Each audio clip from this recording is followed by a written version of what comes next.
vous aurez toujours l'impression qu'il va vous dire quoi faire. Il va vous apporter le comment faire, mais le comment faire pour quel type de personne? Il y a des gens qui savent s'adapter, qui arrivent à s'adapter, mais il y a des gens tellement vous les avez vendus du rêve, ils peuvent pas faire, ils savent pas comment faire. Du coup, à ces personnes, on les dit quoi? On ne les dit pas la vérité.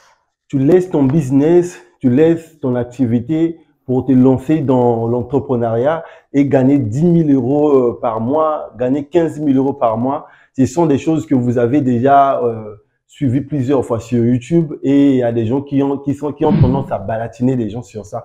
Et je pense que ce sera la thématique de ce soir. On va parler un peu sur ce sujet parce que je suis accompagné avec l'entrepreneur Alvarez qui fait partie, je pense que tu fais partie aussi des catégories des gens là. Vous montez les gens, vous vendez l'image aux gens, voilà, dans l'entrepreneuriat, laisse ton business. Tu sais même pas ce que la personne faisait, et voilà, il doit laisser son activité. Peut-être il gagnait bien sa vie, de se lancer dans un monde, dans un univers où il maîtrise même pas de quoi il s'agit. Alors, je sens que cette interview va être intéressante parce que déjà tu tires à boulet rouge. Bien sûr, mais parce que c'est vous les entrepreneurs là. Sans langue de bois, ouais. on va parler sans tabou. Et c'est bien vraiment qu'on en parle, Jean. J'ai vraiment aimé qu'on puisse parler de ce phénomène qui devient assez récurrent sur Internet. C'est qu'on voit plein de conneries sur le web. On voit beaucoup de trucs qui n'ont strictement rien à voir avec la réalité, tu vois. Et c'est ça le gros souci. Et rajouter à ça, c'est le fait que voilà, il y a plein de pseudo gourous du net. Alors, l'interview d'aujourd'hui, peut-être que ça va se faire censurer, on ne sait pas, vu la nature des vérités que nous allons révéler. Et c'est quelque chose que beaucoup de coachs, gourous et pseudo-experts du net ne veulent pas que les gens sachent. Je tiens déjà à vous préciser, là, en fait. Voilà, je tiens déjà à vous préciser, n'hésitez pas à suivre la vidéo jusqu'à la fin parce que rassurez-vous, dans cette vidéo, on va parler du tout parce que on a tellement vu des choses et même moi-même qui vous parle, j'ai été victime dans ces choses en fait. J'ai acheté une formation qui coûtait vraiment plus de 656 € après la formation, on se rend compte que dans le contenu de la formation, déjà, je lance déjà, je vous donne déjà un peu l'idée. Déjà, dans la formation, vous n'avez pas le droit de télécharger la formation. Vous avez juste l'accès à la formation pour mettre des choses. Et la personne, dans la vidéo sur YouTube, il essaie de vous vendre des rêves graves. Et voilà, je sais pas, c'est quoi ces conneries là, la comédie là. Et ils sont nombreux sur YouTube. Ne vous laissez jamais. Faut pas vous lancer dans ces choses là. Un entrepreneur, qu'est-ce que alors, tu dis par rapport à ça? Ouais, alors par rapport à ce que tu dis, c'est pas faux, c'est exact. Pour pouvoir rentrer dans le vif du sujet, aujourd'hui, notre monde, le monde dans lequel on vit aujourd'hui a connu plusieurs étapes. Il y a eu plusieurs ères entre guillemets. On a eu par exemple l'ère de l'industrie. L'ère d'Internet, par exemple. L'Internet est arrivé avec son ère. On a eu l'ère de l'automobile, donc l'ère des machines, ainsi de suite. Donc, ce qui fait que, en fonction de chaque ère, il y a un bouleversement, il y a un changement. Vous allez comprendre pourquoi je suis en train d'aborder ce point-là. Vu que nous sommes arrivés dans l'heure de l'entrepreneuriat, voilà, donc c'est justement ça le parallèle. Il faut vendre le rêve au fait. Non, vous vendez le rêve aux gens. En revanche, il y a pas de réalité, il n'y a pas de concret. Quelqu'un qui dépense son argent. Vous savez, cette histoire-là, c'est vraiment sur. Il faudrait qu'on puisse vraiment parler de ça vraiment en profondeur parce que imaginez quelqu'un qui se sacrifie. Moi, j'imagine à l'époque, quand j'ai acheté cette formation, j'étais étudiant, en fait. Je me sacrifie, je me dis que non, voilà, parce qu'il y a des personnes qui en ont marre un peu des histoires. Vous voyez quelqu'un sur YouTube, il essaie de vendre le rêve. Il fait comprendre que non, les études servent pratiquement à rien. Ça, c'est faux, en fait. Ne vous lancez, n'acceptez pas ces conneries, en fait. Sans les études, on ne peut pas être ce que nous sommes aujourd'hui. Déjà, l'une des choses les plus fondamentales, si on arrive à se communiquer, on arrive à s'échanger. C'est parce qu'à un moment donné, on est allé à l'école. Mais je pense plutôt, il faut être logique que faire les études, c'est pas au fait totalement. C'est-à-dire, les études ne suffisent pas, ne remplissent pas tous les critères nécessaires pour être libre financièrement. Voilà. Ça, au moins, on accepte. Voilà. Mais vendre le rêve à quelqu'un, de faire comprendre à quelqu'un qu'il doit laisser ses études parce que soi-disant que il faut voilà acheter une nouvelle maison, vivre une vie de rêve, voyager de partout. Ça, c'est vraiment des conneries en fait. Alors, pour revenir à ce que nous sommes en train de dire depuis tout à l'heure, comme tu as su le prévoir, nous sommes à l'ère de l'entrepreneuriat. Donc, chaque étape de l'histoire de l'homme a été marquée par des événements majeurs, par quelque chose. Aujourd'hui, si ce phénomène devient assez récurrent, certes, moi, j'entreprends depuis 2018 et aujourd'hui, je n'ai pas mis à disposition d'un quelconque public une forme de formation où je vendais du rêve ou faire quelque chose. Je vais vous expliquer pourquoi. Aujourd'hui, je ne privilégie, je n'encourage pas ou je ne recommande pas les gens à aller vers des formations en ligne. Je ne le recommande jamais. En 2022, fin 2022, nous sommes maintenant en 2023. Il est aujourd'hui, avant de pouvoir prendre une formation en ligne, on doit réfléchir au moins 500 fois avant de prendre une formation en ligne. Je ne recommande vraiment pas. Je vais m'expliquer. Il y a une époque que notre monde a connue, ce qu'on appelle la ruée vers l'or. C'était pendant l'ère où l'or battait son plein. C'est-à-dire que c'est proche de la révolution industrielle. Pendant cette époque, il y a des frères aux États-Unis. Il y a des frères aux États-Unis, c'est une anecdote. Des frères aux États-Unis qui découvrent des pépites d'or.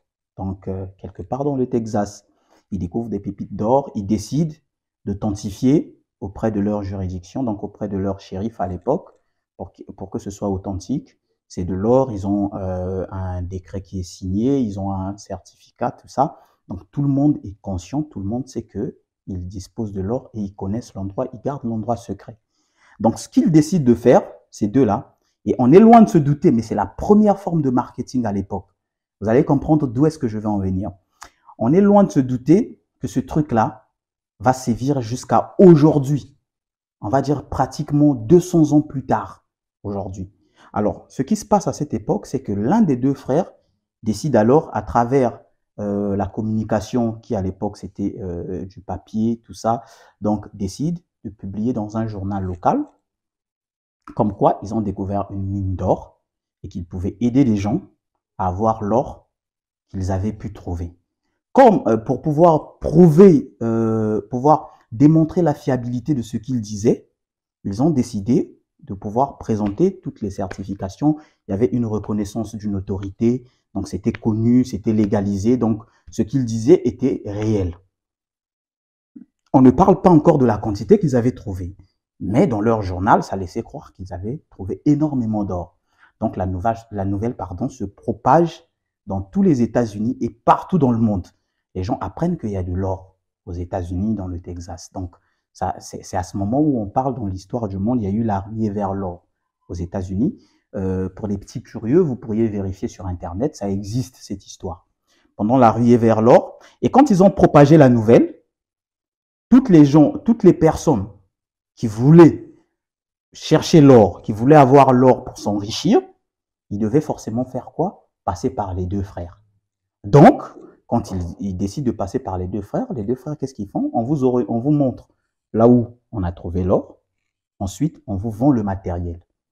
Donc, eux, par la suite, une fois qu'ils ont propagé la nouvelle, ils ont racheté tous les matériels de jardinage qu'il y avait dans leur comté. Et ils ont ouvert un gros magasin où ils vendaient des pelles et des brouettes. Donc, les gens qui venaient pour chercher l'or passaient par eux, qui avaient posté l'annonce, et eux, comme ils vous orientaient, ils vous donnaient le matériel adéquat. Il y a certains qui trouvaient des pépites, il y a d'autres qui ne trouvaient quasiment rien, qui se retrouvaient ruinés parce qu'ils avaient tout dépensé par le voyage, le fait de se nourrir, mais aussi le fait d'acheter le matériel pour pouvoir aller chercher l'or. Et donc, quel est le parallèle entre cette époque et maintenant? Il y a une opportunité qui fonctionne. Tout le monde sait qu'aujourd'hui sur Internet, il y a la possibilité de faire de l'argent. Ce n'est pas faux. On peut se faire de l'argent, énormément d'argent. Donc, un pseudo-gourou, quelqu'un sorti de nulle part, va faire le parallèle entre cette histoire et notre époque. Il va trouver comment générer 20-25 euros. Il va avoir une crédibilité, comme pour les deux frères à l'époque, avec des preuves à l'appui. Qu'est-ce qu'il va faire? Il va faire énormément de bruit.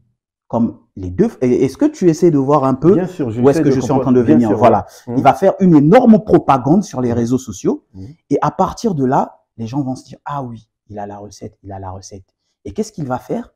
Il va vous vendre les pelles pour que vous alliez chercher. Et c'est grave, ces gens-là copient même des chiffres, au fait. Voilà. Ils essaient de copier même des chiffres. La majorité est trafiquée. Sur 80% de ce que vous allez voir sur le web, alors il faut faire extrêmement attention. Exactement. Comme je l'avais dit dernièrement dans l'une des interviews que nous avons eues, oui. J'ai eu la chance d'être plongé dans le marketing beaucoup trop tôt.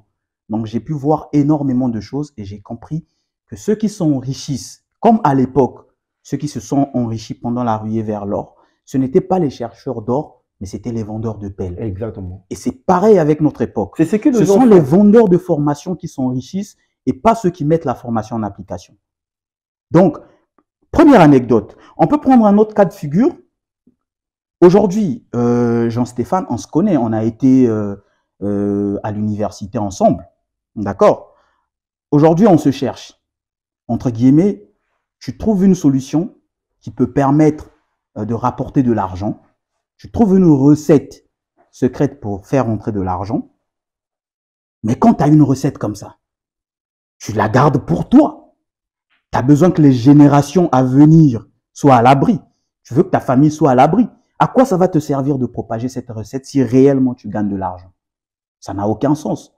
Pourquoi quelqu'un, un pseudo-millionnaire qui aurait beaucoup d'argent, va s'amuser à propager sa recette, va t'inciter, va te parler de richesse, va louer des appartements Airbnb, ce que tu veux, va se prendre des vacances à Marrakech, va se filmer dans des yachts qui ne l'appartiennent pas, va payer des sessions de parachute pour l'image aux gens, pour vendre l'image, pour vous donner l'impression qu'il a fait fortune. Il a fait fortune, sachant que il a gagné sa fortune, c'est vous. Il y en a d'autres même qui vont traduire des vidéos anglophones de chez les Ricains. C'est-à-dire que les Américains, ils ont un niveau de marketing tellement élevé. Tout à l'heure, par exemple, on venait de citer l'anecdote des deux frères. Vous voyez, tu vois de quelle époque ça remonte, ce truc-là. Et ça explique le niveau de marketing quand les Américains, l'avance qu'ils ont. Donc, il y a des gens qui se rendent sur le YouTube US, qui trouvent du contenu super pertinent. Il est bilingue. C'est pour ça d'ailleurs qu'on dit généralement, efforcez-vous à parler plusieurs langues, au minimum 2. Et c'est là l'intérêt. Il est bilingue. Il va transcrire une vidéo sur le YouTube qu'il a trouvé. Il va prendre des pépites. Il va rentrer chez lui, s'enfermer pendant 2-3 jours, acheter du matos. Et il va vous concocter une formation. Il sort entre guillemets un pseudo-expert. Alors aujourd'hui, sur 100% du contenu que vous trouvez sur Internet, franchement, s'il s'agirait de parler réellement de ce qui marche, on a juste 5% du contenu qui est vrai. On a 95%, et je pèse mes mots, on a 95% du contenu qui est fake. Moi, je pense que je peux donner quelques astuces pour des personnes, pour détecter. Je prends un exemple simple. Quand j'ai parlé dans ma vidéo où j'ai parlé comment gagner de l'argent avec Fairpect, pour les personnes qui ne savent pas, ou bien Mobox, ce sont des sites où tu fais des sondages en ligne. J'ai donné des astuces parce que normalement, quand on donne l'astuce, on doit avoir des précisions avec des étapes. J'ai donné des exemples pour des personnes qui n'ont pas encore suivi cette vidéo. Je peux vous recommander aussi de suivre cette vidéo, comment faire le sondage en ligne pour les personnes qui sont motivées. C'est-à-dire, on va vous attribuer des missions avec précision, vous réalisez des missions et vous êtes payé par rapport à ça. Ce sont des sondages en ligne. Tu vois, il y a une précision. Déjà, de toute façon, pour des personnes qui se lancent, vous n'avez pas besoin de vous lancer, d'acheter des formations sans précision, en fait. Tu vois, moi, ce que je recommande généralement, plutôt que de prendre une formation, parce qu'une formation aujourd'hui, c'est quoi? On va se dire mot pour mot, sans tabou, une formation, c'est une suite logique de tutoriels. Chapitre 1, épisode 2, 3, comment faire X pour obtenir Y sans Z. C'est celle-là la formule utilisée. Donc, une formation en ligne est une suite logique de tutoriels. Ni plus ni moins. Et pour embrouiller le tout, on vous dit, on va vous rajouter dans un groupe VIP dans lequel vous allez échanger. On va répondre à vos besoins. Il n'y a rien à ces histoires-là. C'est des conneries. Pourquoi? Parce que on va vous prendre, vous êtes une cinquantaine, on vous met entre vous, Il y a un administrateur qui est payé à 200 € l'heure. C'est quelqu'un qu'on a pris, je sais pas, au Bénin, au Congo-Brazzaville, ou je sais pas, au Gabon, ou même au Maroc, qui va jouer le rôle de community manager, qui va gérer le groupe, qui va être payé de 200 € par mois, en moyenne. Et vous avez l'impression de parler à quelqu'un. Lui-même ne sera presque pas là. Et des fois, la personne qui répond avec le compte de la personne qui vous a vendu la formation. Donc, vous avez des messages dans le groupe, vous avez l'impression que c'est lui qui répond. Mais ce sont des manigances, en fait. Voilà, ça, ce sont déjà des astuces. Et pour vendre plus, il va vous dire, OK, si vous souhaitez que je m'adresse, je parle à vous, j'ai un programme dans lequel je m'occupe de vous personnellement. Les suivis personnels, un suivi personnalisé. Et là, ça fait grimper le prix. Et les suivis personnalisés, ne vous dites pas qu'il va prendre votre écran, il va faire votre, je vais prendre l'exemple d'un site, c'est lui qui va faire votre site, comme c'est lui l'expert, il va rajouter, bah non. Les suivis personnalisés, ça va être plus du conseil, donc ça va revenir au même. Vous aurez toujours l'impression qu'il va vous dire quoi faire,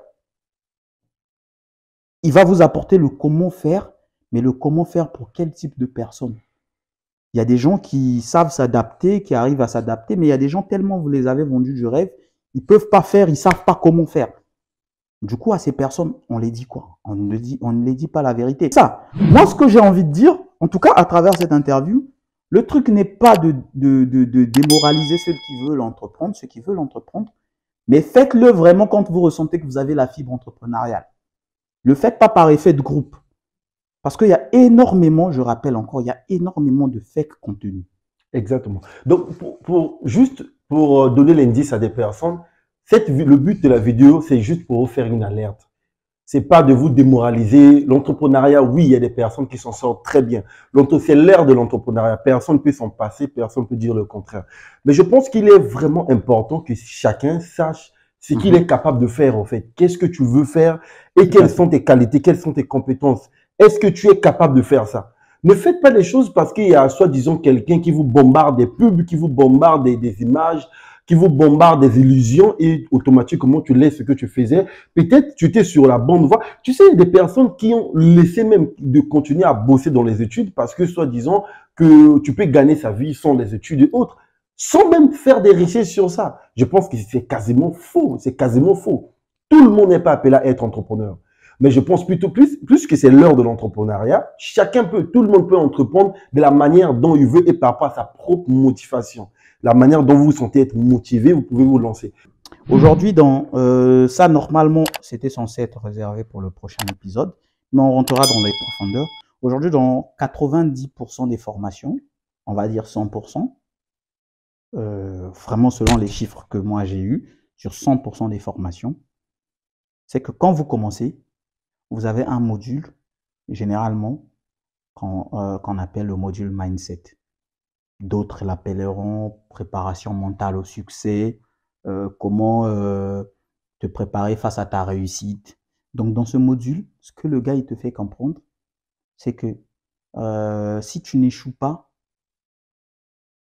ça ne marchera pas. Ou il te fait comprendre que si ça ne marche pas, c'est pas de sa faute. Ouais. C'est que tu as mal appliqué les choses. C'est toujours Donc, il faut partir du principe que je pense que ça, on va aborder ça dans la prochaine vidéo. Je pense que ça, on va pas aborder ça maintenant pour ne pas trop élargir cette première partie. Et donc eux, ils ont compris ça, en fait. Je pense qu'on va vous laisser le temps de nous dire ce que vous pensez au niveau du commentaire et on va vous préparer aussi la prochaine épisode. Comme ça, on va vraiment aborder le sujet en profondeur et ça fera vraiment plaisir aussi, pourquoi pas, de faire une succession bien sûr des épisodes. Tout à fait. Qui sera donc il faut vraiment pas avoir peur de commettre des erreurs. Il faut commettre des erreurs toujours. Donc le but c'est pas exprès, ne pas commettre des erreurs exprès, mais expressement. Mais pas peur ça que le ça but échoue. de l'entreprise. Si vous voulez bien sûr entreprendre, c'est ça le but. Donc c'était un grand plaisir dans cette vidéo donc avec entrepreneur Biens Alvarez. Donc, merci déjà pour le temps accordé. Merci, c'était un grand plaisir. Merci à toi, Jean. Donc, on se dit dans la prochaine vidéo. Donc, ciao. Allez. Allez.